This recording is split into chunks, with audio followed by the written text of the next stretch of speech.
But Representative Wesley, why don't you share the story of exactly what happened when you took some important action?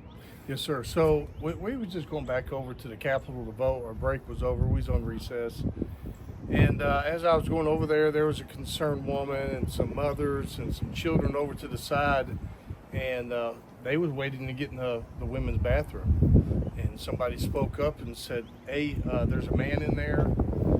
So no kids, no mothers wanted to go in there. And I didn't know exactly what was going on. And so I went ahead and just grabbed a couple of troopers in case somebody tried to falsely accuse me. You know how this thing works over here sometimes. So they walked with me. We got in front of the women's bathroom. Some people came out. The kids that came out, they was traumatized by seeing what was in there. And so as this kid came out, or this man came out after these kids did, you got a 6 foot, 6 inch. I mean, he's taller than you. Yeah, look taller than me. I'm 6'5". So this guy was taller than you. He comes out, no high heels, comes out in a long white dress, and I was speechless. But the look on the kid's face was enough for me.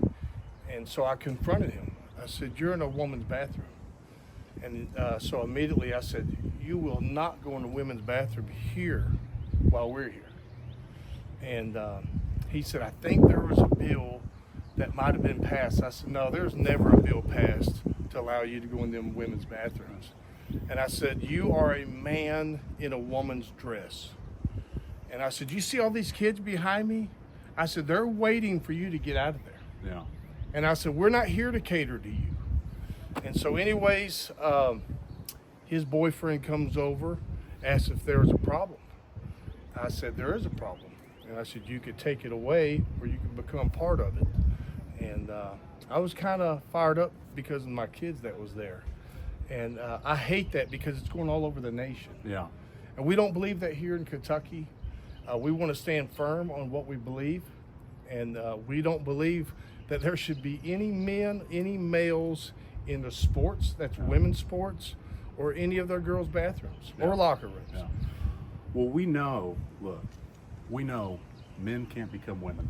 That's women right. can't become men. And, you have been, a leader. I know we worked with you 2 years ago. Yes. Your bill to protect the sanity of keeping boys in boys' rooms, girls in girls' bathrooms House as it Bill relates 30. to our public schools. Your important work on that was instrumental in getting those protections across the finish line. Well, let's take a step forward. I know, later in the day, some pictures of that, of you bravely, ensuring that visitors to the Capitol that didn't have a 6'7" man in a sheer dress inside the restrooms. What happened after that? Well, this individual went into the rally that the governor hosted. Yes. And he spoke. Yeah, he looked like he was one of the featured keynote speakers. And I will use this bathroom every time I enter in this building. Not only that, Brother David, the House Bill 30, that says no boys allowed in girls' bathrooms or locker rooms, was given to me like an inspiration from girl cheerleaders in Powell County. Yeah. They said, would you run a bill to keep boys out of our locker rooms and bathrooms? Yeah. The reason I said that, our kids doesn't even want that. Yeah. And so to see the kids traumatized coming out of that bathroom told me they knew what that was. Yeah. They knew that was a man. Yeah. And so House Bill 30 was vetoed. It was put on Senate Bill 150, and it was vetoed by the governor. Yeah. This same rally that these kids had to come up here to visit the Capitol yesterday had to go through that mess. Yeah.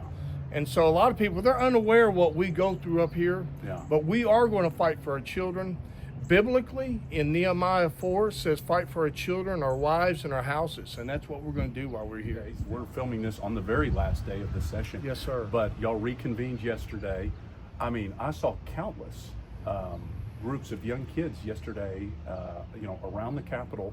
So I think one of the questions, and you are good to bring up the point, look, Governor Beshear refused to stand up for female athletes like Riley Gaines when he vetoed the Save Women's Sports Bill. Thankfully, y'all overrode that in Yes. 2022. You mentioned Senate Bill 150 that had very important language, including your language, student privacy language. He vetoed that.